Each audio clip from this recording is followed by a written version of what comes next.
जेव्हा तुमच्या डोळ्यातून अश्रू येतात तेव्हा तुमचे डोळे दुःखी असतात? नाही ना, तुमचं मन दुःखी असतं.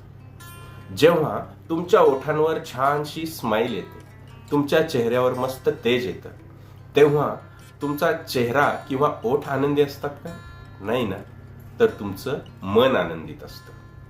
जेव्हा तुम्ही वहीवरती काहीतरी हाताने लिहिताय तेव्हा तुमचा हात विचार करून लिहितोय का? नाही ना, तर तुमची मानसिक पातळी किंवा बुद्धी जे विचार करते तेच हा हात लिहितोय. म्हणजेच लक्षात घ्या मित्रांनो, की तुमची मानसिक आणि भावनिक पातळी व्यक्त करण्याचं हे स्थूल किंवा भौतिक माध्यम आहे, हे आपलं शरीर.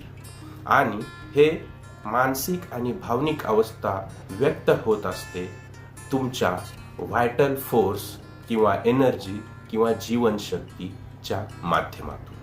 म्हणजेच हे शरीर म्हणजे फक्त माणूस नाही आहे, तर माणूस म्हणजे शारीरिक, भावनिक, मानसिक आणि ऊर्जा पातळी या चारही पातळ्या मिळून एक माणूस बनतो.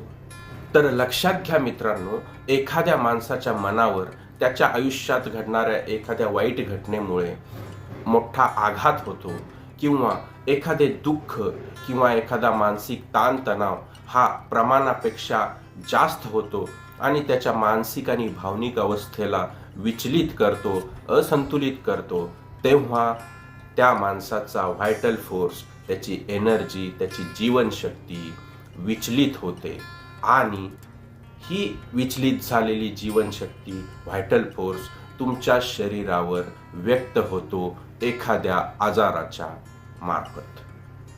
तर समजून घ्या मित्रांनो, आपल्या शरीरावर होणारे आजार म्हणजे दुसरं तिसरं काही नसून हे तुमच्या व्हायटल फोर्स, एनर्जी म्हणजेच जीवनशक्तीचं रडणं आहे, व्यक्त होणं आहे.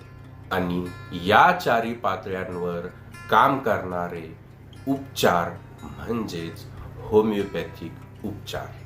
ही माहिती तुम्हाला आवडली असेल, पटली असेल तर लाईक करा, कॉमेंट करा आणि आपल्या प्रियजनांना शेअर करा आणि फॉलो करायला विसरू नका. धन्यवाद.